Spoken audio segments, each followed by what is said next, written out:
Au-dessus de Tamarkenit, village kabyle de la région de Palestro, s'étage une immense forêt de chênes de liège. C'était, voici 2 ans, zone interdite. L'exploitation du liège, le démasclage, y bat son plein cette année, contrôlé par les gardes forestiers dont, soit dit en passant, 106 sont tombés depuis le début de la rébellion.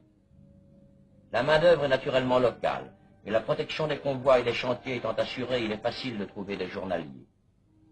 Ils ont repris volontiers le chemin de la forêt, qui leur apporte une meilleure aisance.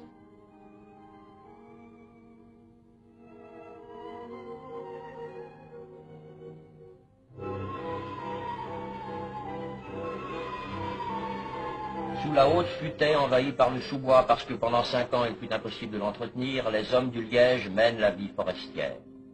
Le liège que le monde entier utilise mais qui ne croit que sur le pourtour méditerranéen.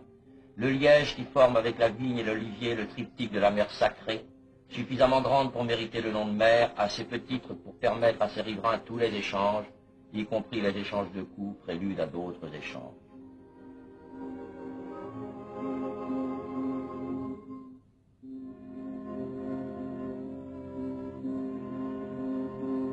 Aucune gourde ne suffirait pour étancher la soif des travailleurs, mais l'arrosoir auquel on a recours est vaste et porte en ses flancs l'eau du torrent voisin, le meilleur des breuvages d'après certains.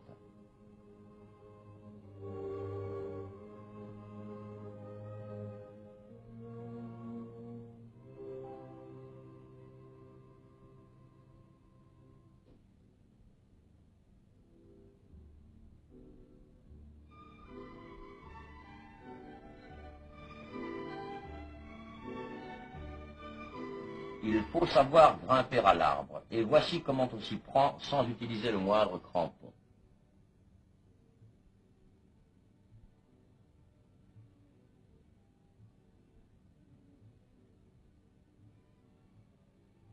Le démascleur digne de ce nom est capable de scier les 2 mains avec la même adresse et la même vigueur.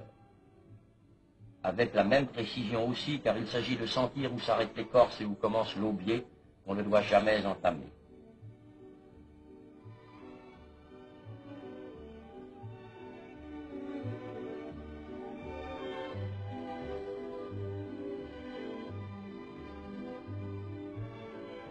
Il ne reste plus qu'à détacher la plaque à la hache.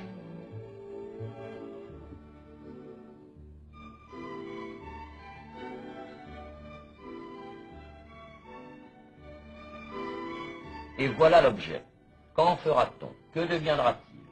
Tel le marbre de la fontaine sera-t-il Dieu, table ou cuvette? Ni l'un ni l'autre sans doute.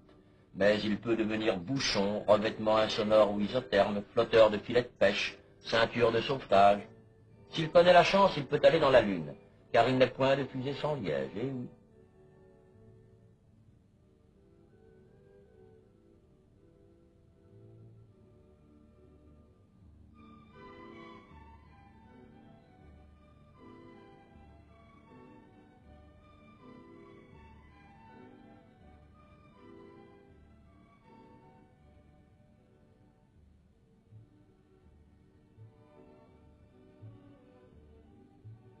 Mais la Lune est loin de la forêt de Tamarkenit, où nous allons rester encore un peu pour assister à l'indispensable contrôle.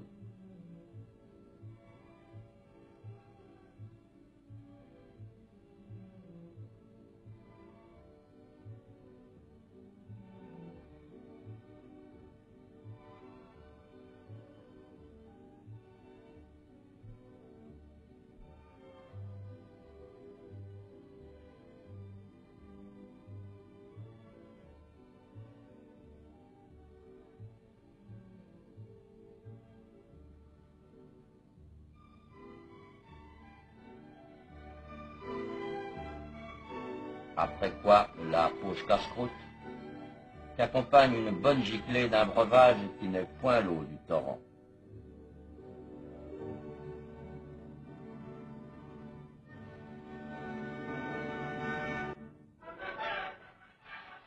C'est à dos de mulet que les précieuses écorces seront évacuées vers la vallée. La montée s'est effectuée facilement, les bêtes ayant leurs bas vides.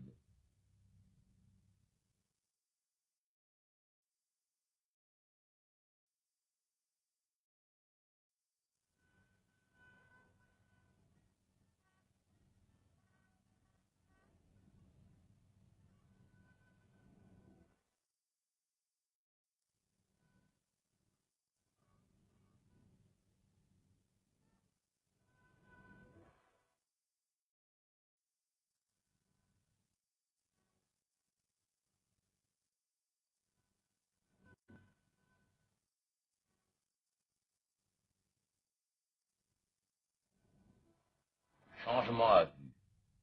Mais ne vous effrayez pas d'un tel volume et gardez-vous de saisir la Société protectrice des animaux. Bien que pointilleuse, elle vous répondrait que le liège pèse si peu, si peu. Plus difficile est la descente par le même sentier que tout à l'heure, mais avec sur le dos des bêtes ces charges plus grosses qu'elles, quoique moins lourdes.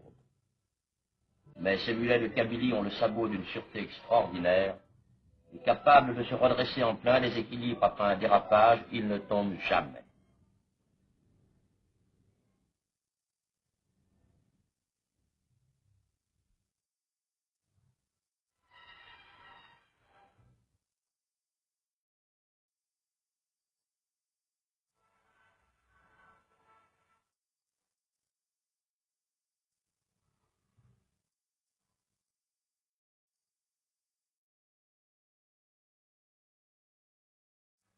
La piste atteinte, les 30 mulets sont relayés par un nombre équivalent de chevaux placés sous le capot d'un camion brinque-ballant mais robuste.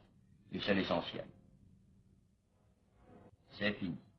Le liège dont les Fellagas avaient un temps empêché la récolte, le liège est sorti de la forêt et s'en va vers son destin qui est d'être utile aux hommes.